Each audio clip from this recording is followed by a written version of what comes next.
Welcome to Immunology.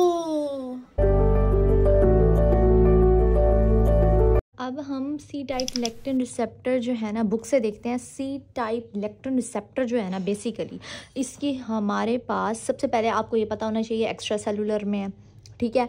और extra cellular में मैंने एक हिंट देना है आपको कि कौन कौन से एक्स्ट्रा सेलुलर में है। तो आपने क्या बनाना है, टी लाइक रिसेप्टर, मतलब ये सेल के बाहर है ना, तो टी लाइक रिसेप्टर मैंने आपको PRPs ऐसे बताए थे ना, ऐसे होते हैं PRP, उसके ऊपर ऐसे C बना लो। तो इसका मतलब ये टी लाइक रिसेप्टर और C लाइक रिसेप्टर क्या हैं, एक्स्ट्रा सेलुलर है, सेल के बाहर हैं और एंडो कंपार्टमेंट्स में तो वैसे भी होंगे, ठीक है। तो मतलब एक लिहाज से हिंट है, टेक्नोलॉजी है बेसिकली ये, ओके।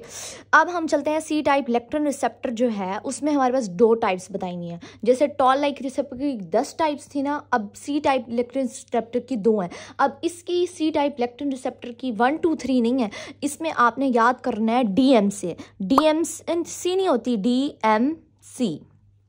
DMC क्या होती है, वो जो हमारा रिजल्ट आता है UHS की तरफ से DMC आती है, हमारे रिजल्ट के बाद हमारी DMC आती है, आपने उससे याद कर लेना या DM से याद कर लो। DMC से मतलब C की 2 टाइप्स हैं, एक D और M। D से होगा डेक्टिन 1 और M से होगा MBL। मोबाइल से याद करो, ये बन जाएगा मोबाइल। मोबाइल का असल नाम क्या है, मनान बाइंडिंग प्रोटीन कहते हैं इसको, कहते हैं मनान बाइंडिंग प्रोटीन। अच्छा, अब नाम से ही जाहिर है, नाम से क्या जाहिर है, जो हमारे पास, एक मिनट पेज कोई देख लूँ मैं, रजिस्टर ओपन करते हैं, sorry. A few moments later. तो हमारे पास सी टाइप लेक्टिन रिसेप्टर से हमने कहा DMC से याद कराया, DMC की टाइप्स हैं। एक है डेक्टिन 1 तो नाम से याद होगी, और मनान बाइंडिंग प्रोटीन। मनान कहाँ होती है आपको पता है ना, कार्बोहाइड्रेट्स में होती है। मतलब कि ये कहाँ लगी हुई होगी, किसको रिकॉग्नाइज करेगी और ये किसको रिकॉग्नाइज करेगी। अब बात ये आ जाती है, हमें ये तो पता चल गया एक्स्ट्रा सेलुलर है।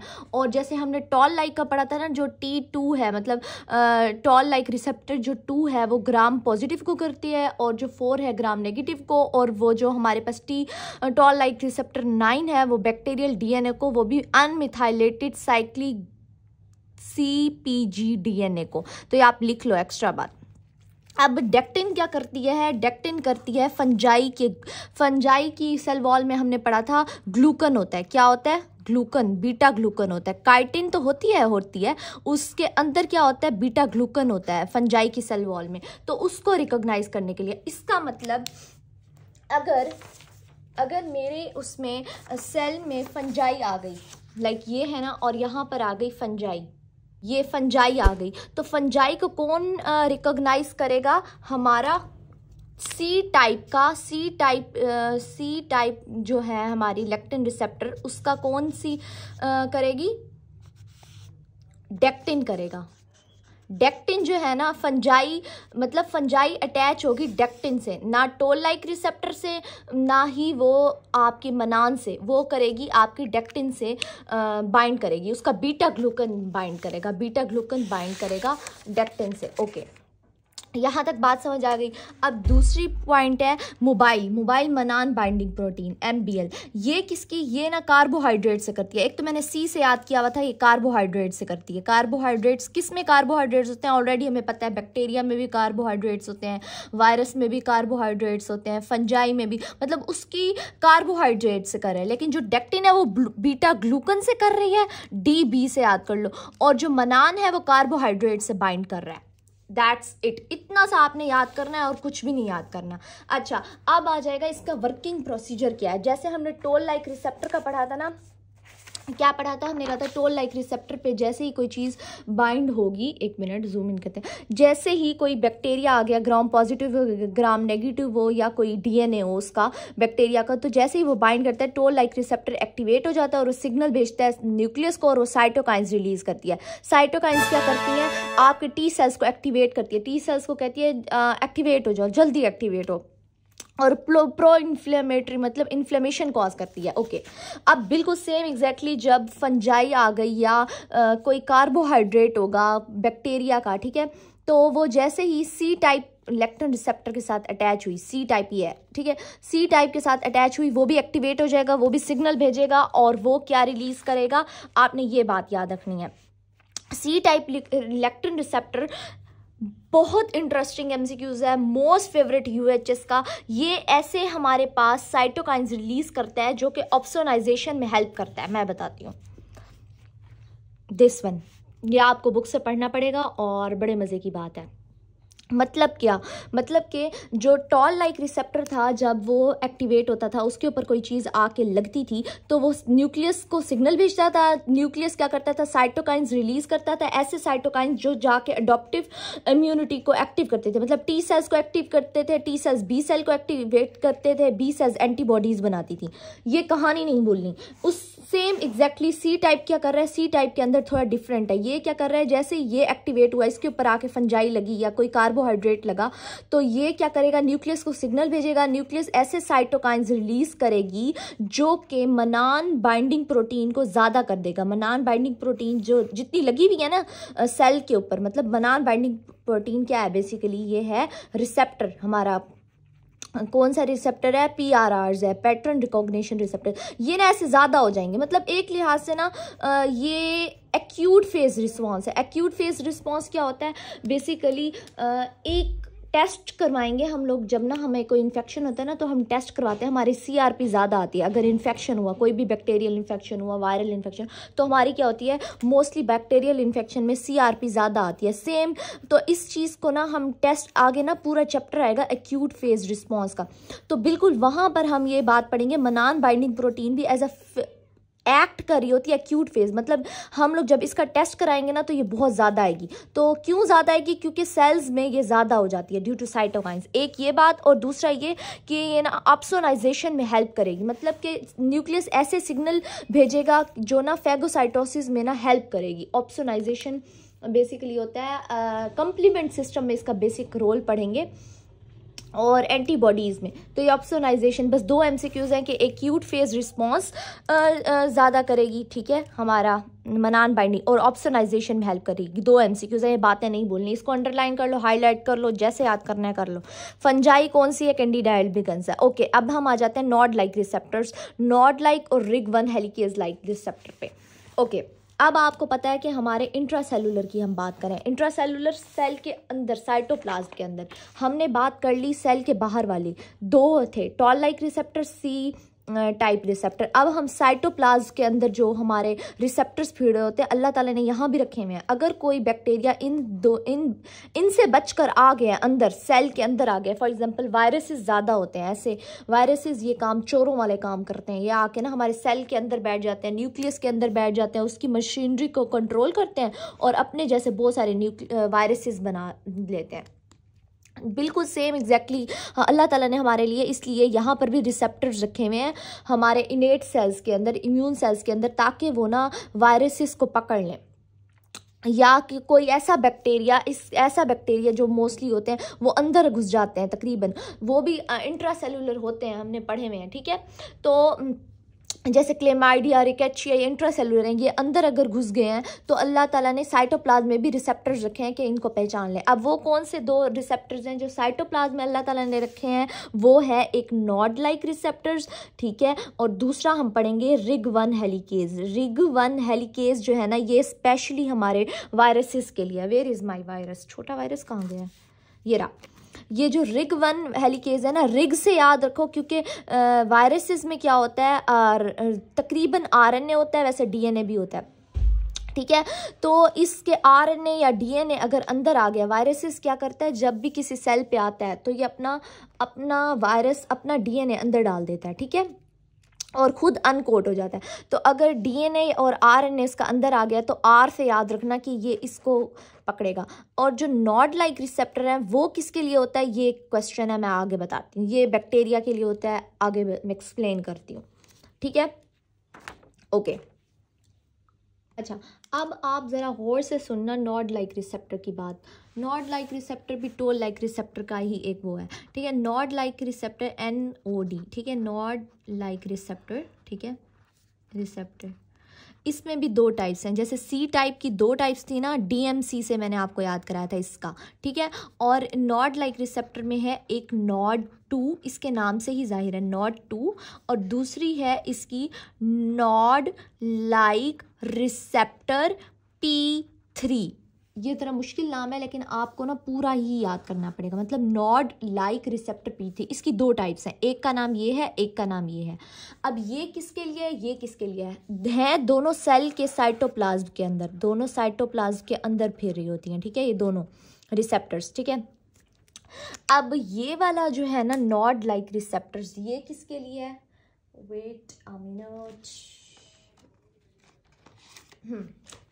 अच्छा, ये जो नॉड 2 है ना, ये है पेप्टाइडोग्लाइकन के लिए। पेप्टाइडोग्लाइकन किस में होती है, बैक्टीरिया की सेल वॉल में होती है ना, तो बस ये बैक्टीरिया के लिए गया है। अब हमने, आपको याद है टॉल लाइक रिसेप्टर, हमने T2 टॉल लाइक रिसेप्टर 2 और टॉल लाइक रिसेप्टर 4 का पढ़ा था कि ये ग्राम पॉजिटिव के लिए है, ये ग्राम नेगेटिव के लिए है। उसके बाद हमने 9 पढ़ा था, वो हमने बैक्टीरियल DNA और वायरल DNA के लिए पढ़ा था जो अनमिथाइलेटेड है, ठीक है। लेकिन जो नॉड है वो पेप्टाइडोग्लाइकन, स्पेशल पेप्टाइडोग्लाइकन के लिए है।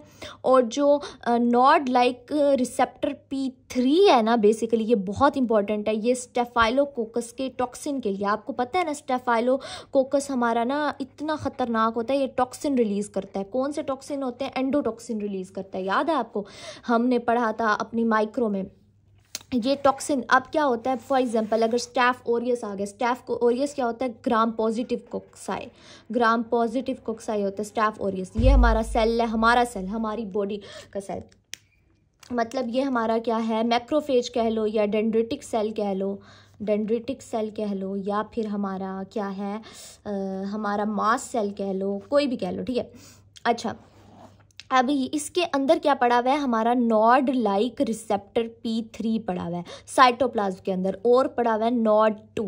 अब नॉड 2 को इसकी पेप्टाइडोग्लाइकन को नॉड 2 रिकॉग्नाइज करेगा, और इसकी नॉड लाइक रिसेप्टर P3 को जो है ना इसके टॉक्सिन को रिप्रेजेंट करेगा। अब बाज़ औक़ात बैक्टीरिया मर जाता है लेकिन उसका टॉक्सिन फिर रहा होता है, इसलिए बीमारी कॉज हो जाती है, तो ये इसके टॉक्सिन को रिप्रेजेंट करेगा। अब टॉल लाइक रिसेप्टर 2 भी ग्राम पॉजिटिव के लिए था, ये भी पेप्टाइडोग्लाइकन के लिए है, ऑलरेडी पता चल गया, और ये स्टैफ के टॉक्सिन के लिए है। Simple is that. अब आ जाते हैं last but not the least, हमारा है लास्ट RIG-I हेलिकेज। अच्छा, RIG-I हेलिकेज तो मैं तुम लोगों को मज़े की कहानी सुनाऊंगी, तुम लोगों को याद हो जाएगा। रजब भट्ट को जानते हो, कौन है, आजकल मुल्क छोड़ के भागा हुआ है बेचारा, क्योंकि उसको डर है कि उसको NCCIA पकड़ लेगी, जैसे डक्की भाई को पकड़ लिया है। सेम एग्जैक्टली वो भी, ये भी वायरसेस क्या करते हैं, हमारे जो इनेट सेल्स हैं, हमारे मैक्रोफेजेस हैं या हमारे डेंड्रिटिक सेल्स हैं, उसके अंदर जाके न्यूक्लियस में घुस जाते हैं, और हमारा इनेट बेचारा उसको पकड़ने मुश्किल हो जाता है, इसको पकड़ना, ठीक है। अच्छा, जैसे हम लोग HIV, वो भी तो वायरस है ना, तो ऐसे ही इनको पकड़ना इसलिए मुश्किल होता है क्योंकि ये चोरों की तरह अंदर छुप जाते हैं। अच्छा, बिल्कुल ऐसे ही आपने R से याद रखना है, रजब भट्ट, R से याद रखना है आपने RNA से मुराद वायरसेस में होता है ना RNA, तो ये क्या करेगा, इसकी भी हम 2 टाइप्स पढ़ेंगे। एक टाइप मैयर करेगी डबल स्टैंडर्ड RNA वायरसेस को, RNA वायरसेस के RNA को, ठीक है, और एक मैयर करेगी डबल स्ट्रैंडेड DNA वायरसेस को। आपको पता है ना DNA वायरसेस भी होते हैं, कुछ DNA वायरसेस होते हैं जिसमें हमारे पास पॉक्स वायरस है, ह्यूमन पैपिलोमा वायरस है, उसके अलावा हमारे पास बहुत सारे हैं, मैंने आपको टेबल याद कराई भी है माइक्रो में, वायरोलॉजी में। अच्छा, उसके अलावा डबल स्टैंडर्ड RNA 2 वायरसेस होते हैं, हमने पढ़े थे। मैं आपको टेबल दिखा दूँ कि हमारे पास थोड़ा सा ना एमी शुगर लगाने के लिए। अब आप ये देखो, ये हमारे पास क्या है, DNA वायरसेस हैं, और ये कौन से हैं, डबल स्टैंडर्ड DNA वायरसेस को अगर आ गए, ये वाले polyoma virus, papilloma virus, adeno virus अगर हमारी बॉडी में आ जाते हैं तो उसको कौन पकड़ेगा, RIG-I हेलिकेज उसको पकड़ेगा, ठीक है। उसको सेंस करेगा। उसके बाद हमारे पास आ जाते हैं RNA वायरसेस की पूरी टेबल। देखो ये सारे RNA वायरसेस हैं।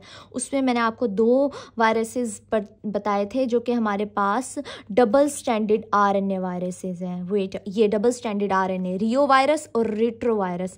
रियो वायरस तो डबल स्टैंडर्ड RNA वायरस है। डबल स्टैंडर्ड RNA वायरस को मेजर करने के लिए अगर रियो वायरस आ गया, रियो बिस्किट भी होता है ना, रियो वायरसेस आ गया तो उसके लिए RIG-I हेलिकेज हैं। ठीक है, अब हम चलते हैं दोबारा से अपने उसी चैप्टर पे। ओके लिसन, अब क्या हो रहा है बेसिकली हमारे पास अब 2 टाइप्स आ गई हमारे पास। RIG-I हेलिकेज जो है ना, RIG-I होगा, बल्कि इसका RIG-I है, ये हमारे पास करेगा डबल स्टैंडर्ड RNA वायरस, वो भी वायरल के, वायरस का RNA वायरस। ओके, उसके बाद आता है साइक्लिक GMP-AMP साइंथेज। ये ना 2025 में न्यू एडिशन है जो कि डबल स्टैंडर्ड DNA को मेजर करता है। ये और चीज़ है। अच्छा, अब इनके आ जाते हैं मोड ऑफ वर्किंग।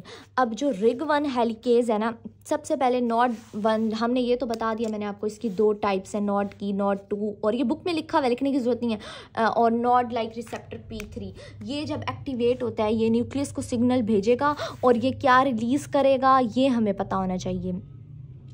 ठीक है, ये मैं अभी आपको बताती हूँ। अब RIG-I हेलिकेज है ना, ये क्या रिलीज़ करता है, ये रिलीज़ करता है, न्यूक्लियस से कहता है ये रिलीज़ करो अल्फ़ा और बीटा इंटरफेरॉन्स।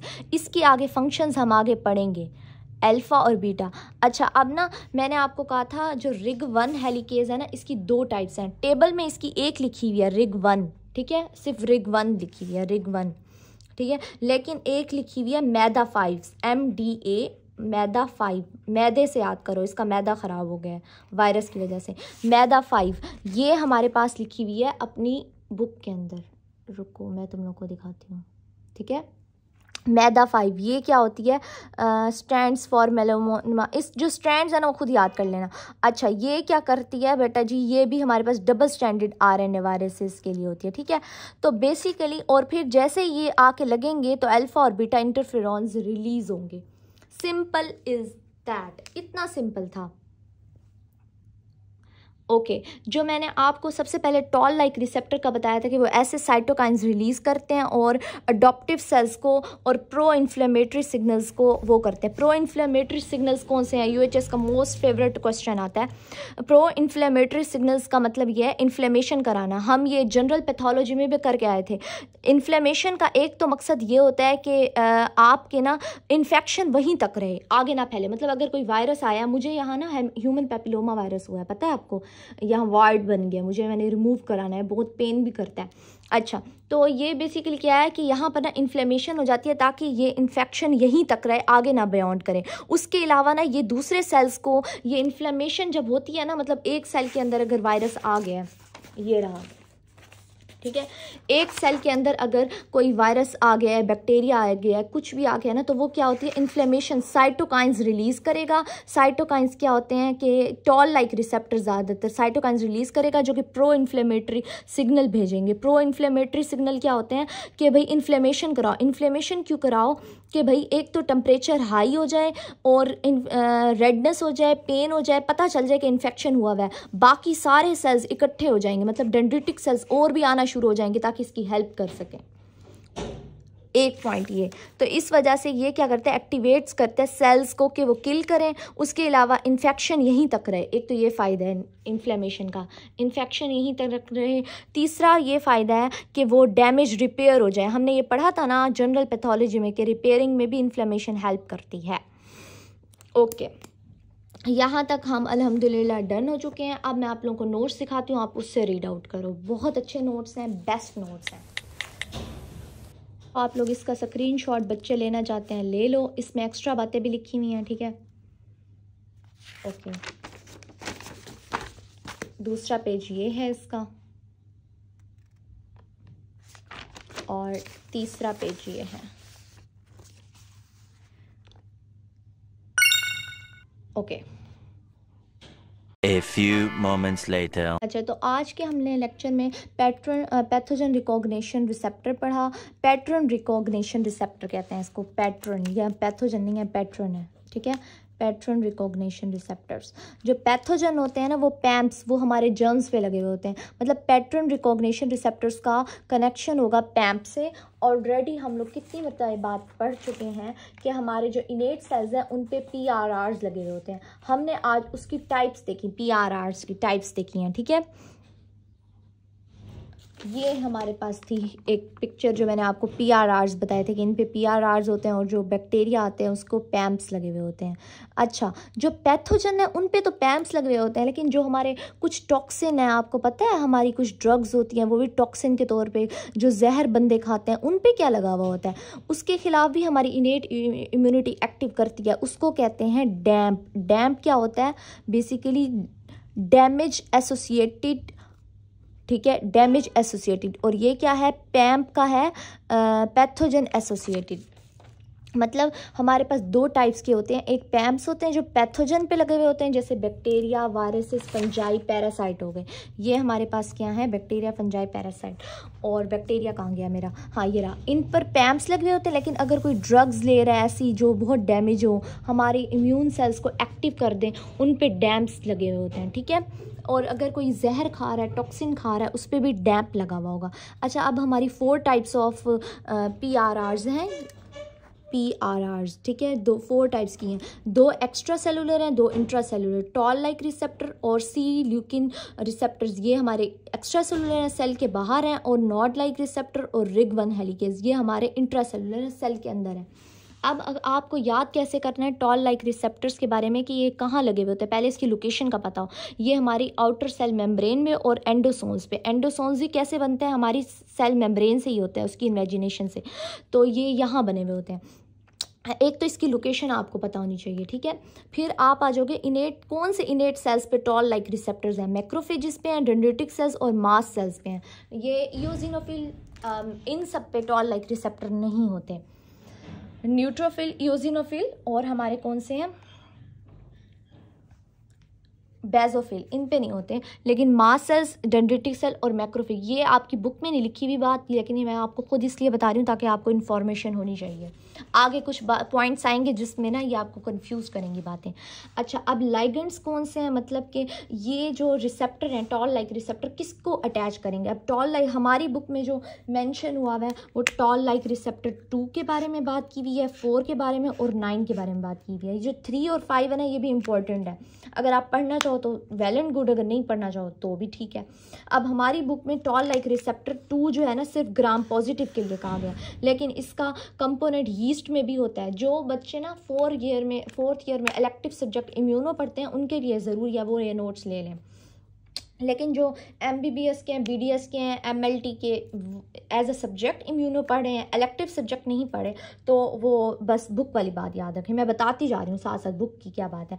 अब टॉल लाइक रिसेप्टर लिपोपोलीसेक्राइड है, ये ग्राम नेगेटिव के लिए होता है। और जो हमारे पास ये है अनमिथाइलेटेड CpG DNA सीक्वेंस के लिए होता है, मतलब बैक्टीरियल DNA और वायरल जीनोम के लिए होता है, ठीक है।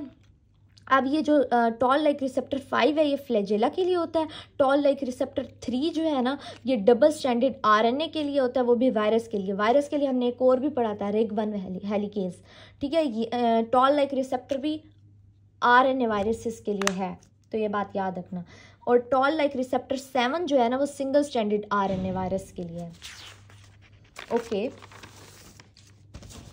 अब ये वर्क कैसे करता है, जो बुक में ये बात लिखी हुई है। सबसे पहले फैगोसाइटोसिस होगी, लाइसोसोम ये तो किल करेंगे तो एक्स्ट्रा बातें हैं। सबसे पहले क्या होगा, लाइगेंड की बाइंडिंग होगी। लाइगेंड मतलब टॉल लाइक रिसेप्टर अटैच होगा पैथोजन एसोसिएटेड मॉलिक्यूलर जो है ना मॉलिक्यूलर पैटर्न के साथ, पैम्प के साथ अटैच होगा, तो हमारे न्यूक्लियस को सिग्नल जाएगा, वो प्रो इन्फ्लेमेटरी साइटोकाइंस रिलीज करेगी। कौन से साइटोकाइंस रिलीज करेंगे अभी ना भी याद करो, अगले टॉपिक में आना है कि interleukin 1, interleukin 6, tumour necrotic factor, और यहाँ पर इंटरल्यूकिन 8 भी अगर मैक्रोफेजेस हैं वो ये वाले साइटोकाइंस रिलीज करेंगे। इन्फ्लेमेशन होगी, फीवर होगा, और वो अडॉप्टिव आर्म को एक्टिवेट करेगा। अडॉप्टिव आर्म T सेल्स को एक्टिवेट करेगा, वो B सेल को एक्टिवेट करेंगे और हमारे पास एंटीबॉडीज़ प्रोड्यूस होंगी। अब C लेक्टिन रिसेप्टर हमारी बुक में 2 हैं, डेक्टिन 1 और कौन सा है, मानोज डीएम से याद कराया था, डेक्टिन 1 बीटा ग्लूकन्स को मतलब रिकॉग्नाइज करती हैं, और मानोज रिसेप्टर मानोन रिच ग्लूकन्स को, जो कि कार्बोहाइड्रेट्स हैं हमारे पास हमारे बैक्टीरिया वायरसेस में, ठीक है। उसके अलावा बस इसकी वर्किंग बुक में वैसे नहीं लिखी हुई, लेकिन अगर आप याद करना चाहो तो यहाँ से पढ़ लो। अच्छा जी, लोकेशन क्या है, ये डेंड्रिटिक सेल्स पे और मैक्रोफेजेस पे होते हैं। जो टॉल लाइक रिसेप्टर है वो डेंड्रिटिक सेल्स पे भी होते हैं, मैक्रोफेजेस पे भी होते हैं और मास्ट सेल्स पे भी होते हैं, लेकिन सी टाइप डेंड्रिटिक और मैक्रोफेज पे है सिर्फ। अब आ जाते हैं रिग 1 हेलिकेज। रिग 1 हेलिकेज क्या है, ये साइटोप्लाज्म के अंदर होता है और ये सिर्फ वायरल RNA को मैयर करे, मतलब पकड़ेगा। हमारे पास रिग 1 है और मैदा 5 है। रिग 1 जो है ना हमारे पास, हमारी बुक में भी ये बातें एक्स्ट्रा लिखी हुई हैं, एक्स्ट्रा नहीं है, ये बातें हमारी बुक के पैराग्राफ में लिखी हुई हैं कि ये मैंने आपको बताया था कि ये डबल स्टैंडर्ड RNA को मैयर करता है। ये रिग 1 शॉर्ट डबल स्टैंडर्ड को करता है, और जो मैदा 5 है ना ये लॉन्ग डबल स्टैंडर्ड को करता है। ये MCQs आ सकता है आपका, ठीक है। और जो रिग 1 है ना शॉर्ट को भी करता है और 5 ट्राईफॉस्फेट RNA को भी करता है। ओके, अब और ये रिलीज क्या करते हैं, इंटरफेरॉन अल्फा और बीटा। ये आपका आगे MCQs भी आएगा कि रिग 1 क्या रिलीज़ करता है, और इसका आगे फंक्शन भी आएगा इंटरफेरॉन अल्फ़ा और बीटा का। मैं आप लोगों को दिखा देती हूँ, टेबल है हमारी, ये रही यहाँ पर कि इंटरफेरॉन अल्फ़ा और इंटरफेरॉन बीटा कहाँ से रिलीज़ होता है। तो आपको पहले ये पता होना चाहिए कि ये जब रिग 1 हेलिकेज एक्टिव होता है ना, जब रिग 1 हेलिकेज एक्टिव होगा, रिग 1 हेलिकेज एक्टिव होगा तो वो रिलीज़ करेगा इंटरफेरॉन अल्फ़ा और बीटा, और फिर उसका फंक्शन क्या है आपको ये भी पता होना चाहिए। ओके, अब आ जाते हैं NOD like receptor. NOD like receptor भी साइटोप्लाज्म में होता है। ये मैक्रोफेजेस, डेंड्रिटिक सेल्स और एपिथेलियल सेल्स पे होगा। अब जो टॉल लाइक रिसेप्टर है वो मैक्रोफेजेस और डेंड्रिटिक सेल्स और साथ में मास्ट सेल्स के है, और जो सी टाइप लेक्टिन रिसेप्टर है वो मैक्रोफेजेस और डेंड्रिटिक सेल पे है। रिग 1 हेलिकेज का बुक में नहीं लिखा हुआ, लेकिन जो नॉड लाइक रिसेप्टर है वो हमारे तमाम इम्यून सेल्स और एपिथेलियल सेल्स पे हैं, और ये आगे हमारी टेबल में भी ये बात डिस्कस हुई भी है। अब उसके अलावा ये नॉड 2 है और नॉड लाइक रिसेप्टर P3, जिसको नॉड लाइक रिसेप्टर P3 कहते हैं। ये बैक्टीरियल की पेप्टाइडोग्लाइकन को मैयर करता है, और जो नॉड लाइक रिसेप्टर P3 है ना, ये मैंने आपको क्या बताया था कि भाई ये हमारे अल्फा टॉक्सिन को रिलीज़ करता है, स्टेफाइलोकोकस के टॉक्सिन को, स्टेफाइलोकोकस के टॉक्सिन को रिलीज़ करता है, रिलीज़ कह रही हूँ, उसके साथ अटैच होता है। उसके अलावा ये रिलीज़ करता है इंटरल्यूकिन 1 बीटा, बस ये बात याद रखो, और ये बुक में भी लिखी हुई है, ये रिलीज़ करता है इंटरल्यूकिन 1 बीटा, और इसका फंक्शन भी लिखा हुआ है आगे टेबल में, जैसे उसका लिखा हुआ था ना, ये रहा। इंटरल्यूकिन 1 बीटा कौन करता है, नॉड लाइक रिसेप्टर रिलीज़ करता है। और ये जो है ना हमारे पास इंटरल्यूकिन अल्फा और बीटा रिग 1 हेलिकेज, और ये नॉड लाइक रिसेप्टर रिलीज़ करता है जब वो एक्टिव होता है। और इंटरल्यूकिन 1, 6, 8 और ट्यूमर नेक्रोटिक फैक्टर क्या ऑन करता है, हमारा मैक्रोफेजेस रिलीज़ करते हैं, ठीक है। ये हम आगे पढ़ेंगे, इतनी परेशान होने की ज़रूरत नहीं है, साइटोकाइन्स का अलग से चैप्टर आएगा। Hope so you like the video. आज का लेक्चर यहीं तक था, ये आप बहुत इंपॉर्टेंट टॉपिक है। उसके बाद हम आएंगे इंशाल्लाह नेक्स्ट लेक्चर में हम एंटीजन प्रेजेंटिंग सेल्स पढ़ेंगे, और मैं ऑलरेडी बता चुकी हूँ हमारे पास सिर्फ 3 एंटीजन प्रेजेंटिंग सेल्स हैं, ठीक है। उसमें हमारे पास कौन कौन से आते हैं, ये 3 आते हैं। एक तो डेंड्रिटिक सेल्स, मैक्रोफेजेस जो शो ऑफ करते हैं, और लास्ट में हमारे पास बी सेल्स आते हैं। ये एंटीजन रिप्रेजेंटिंग सेल्स हैं, और इनके पास क्या होती है, MHC2 होती है। इनके पास MHC1 भी होगी, MHC2 भी होगी। MHC1 जो है तमाम न्यूक्लिएटेड सेल्स पे होती है, और MHC2 सिर्फ एंटीजन प्रेजेंटिंग सेल्स पे होती है। और ये क्या करते हैं, शो ऑफ करते हैं, झंडा लहराते हैं। तो ये नेक्स्ट लेक्चर में पढ़ेंगे, जो कि बहुत इंटरेस्टिंग होने वाला है। Hope so you like the video. Please like, share and comment.